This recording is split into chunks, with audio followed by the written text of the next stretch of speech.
तो ये भी पिछले पाठ के आगे है कि मनुष्य का कर्म करने में ही अधिकार है, उनका स्वरूप का त्याग करने में वह स्वतंत्र नहीं है, अतः वह अहंकार पूर्वक हटके कर्मों से स्वरूप का त्याग करने की चेष्टा भी करे तो भी वह नहीं त्याग सकता है।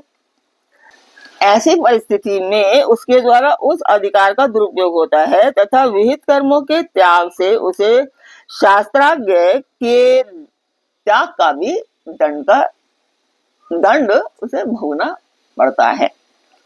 अतः तुम्हें कर्तव्य कर्म अवश्य करते रहना चाहिए, उनका त्याग कदापि नहीं करना चाहिए।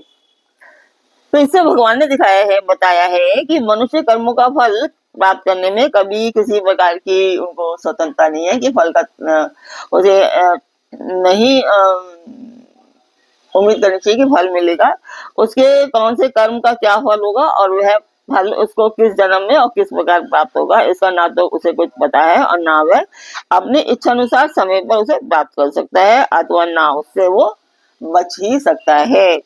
मनुष्य चाहता कुछ और है और होता तो कुछ और ही है।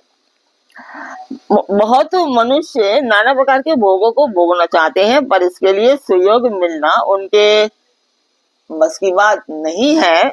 सुयोग यानी कि अच्छा योग मिलना कोई उनके बस की बात नहीं होती है कि अगर अच्छा योग मिल जाता है तो उनको सुख मिलता है, अगर योग अच्छा नहीं मिलता है तो ये सब उसके कर्मों पर निहित है। अनेक तरह के संयोग वियोग वे नहीं जानते पर बलात् हो जाते हैं। कर्मों के फल का विधान करना सर्वथा विधाता के अधीन है, मनुष्य का उसमें कुछ भी उपाय नहीं चलता। अवश्य ही पुत्रेष्टि आदि शास्त्रीय यज्ञ अनुष्ठानों के सांगोपांग पूर्ण होने पर उनके फल प्राप्त होने का निश्चित विधान है, और वैसे कर्म सकाम मनुष्य कर सकते हैं, परंतु उनका यह विहित फल भी कर्म कर्ता के अधीन नहीं है, वो भी देवता के ही अधीन है। इसलिए इस प्रकार की इच्छा करना कि अमुक वस्तु की, धनेश्वरी की, मान बढ़ाई या प्रतिष्ठा की अथवा स्वर्ग आदि लोकों की मुझे प्राप्ति हो, एक प्रकार से अज्ञान ही है।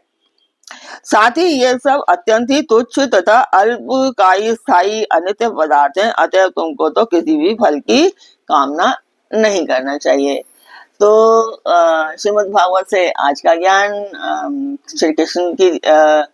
श्री कृष्ण के शब्दों में, तो श्री कृष्ण जी के शब्दों में, तो आपको कैसा लगा कमेंट बॉक्स में मुझे अवश्य बताएं, अपनी राय अवश्य दें। ओम कृष्णाय नमः। सब्सक्राइब शेयर एंड लाइक अवश्य करते रहिए।